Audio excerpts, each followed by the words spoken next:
అందరికీ నమస్కారం. Welcome back to Raji kitchen and vlogs అండి.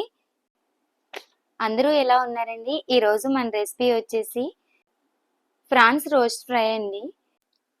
టేస్ట్ మాత్రం చాలా సూపర్ టేస్ట్ ఉంటుందండి. అంటే ఫ్రాన్స్ ఇష్టపడని వాళ్ళు కూడా ఎలా చేస్తే గనక చాలా ఇష్టంగా తినేస్తారు. అండ్ ఎప్పుడూ చెప్పేదే చాలా ఈజీ ప్రాసెస్‌లో నేనైతే గనక తయారు చేస్తానండి. సో లేట్ చేయకుండా ఎలా తయారు చేసుకోవాలి అనేది చూసేద్దాము. దీనికోసం ముందుగా శుభ్రం చేసుకున్నటువంటి రొయ్యలైతే తీసుకున్నానండి. దీంట్లో ఉప్పు అలాగే పసుపు వేసుకొని మొత్తం కలిసేటట్టు ఒకసారి కలుపుకొని దీనిపైన మూత పెట్టుకొని రొయ్యలైతే బాయిల్ చేసుకోవాలండి.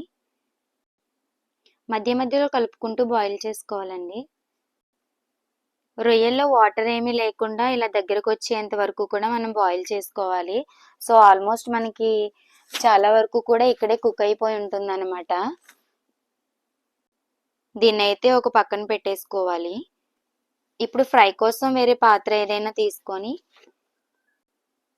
పాత్ర హీట్ అయిన తర్వాత 4 టేబుల్ స్పూన్ల ఆయిల్ అయితే తీసుకున్నానండి నేను. ఆయిల్ హీట్ అయిన తర్వాత ఒక పెద్ద సైజ్ ఉల్లిపాయ లేదంటే కనుక చిన్నవి 2 తీసుకోవచ్చు. 2 పచ్చిమిర్చి తీసుకున్నానండి. మూత పెట్టకుండా మనం గోల్డెన్ బ్రౌన్ కలర్ వచ్చేంత వరకు కూడా ఫ్రై చేసుకోవాలి. అడుగు పట్టకుండా మధ్య మధ్యలో మిక్స్ చేసుకుంటూ ఫ్రై చేసుకోవాలన్నమాట. ఇవి బాగా ఫ్రై అయిన తర్వాత ఒక పెద్ద సైజు టమాటో అయితే తీసుకున్నానండి.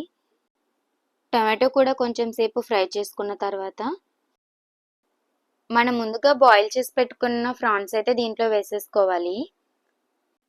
మీ టేస్ట్‌కి తగ్గట్టు సాల్ట్ అయితే తీసుకోండి. మనం ఫ్రాన్స్ బాయిల్ చేసినప్పుడు ఆల్రెడీ పసుపు వేసాం కాబట్టి నేను కొంచెం పసుపు మాత్రం వేస్తున్నాను.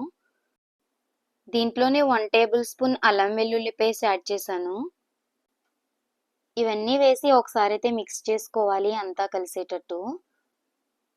ఫ్లేమ్ వచ్చి మీడియం టు లో ఫ్లేమ్ అడ్జస్ట్ చేసుకుంటూ 2 మినిట్స్ పాటు దీన్ని మనం ఫ్రై చేసుకోవాలి. ఇలా ఫ్రై చేసుకున్న తర్వాత నేనైతే 2 టేబుల్ స్పూన్ల కారం యాడ్ చేశానండి. మీ స్పైస్‌ని బట్టి అడ్జస్ట్ చేసుకోండి.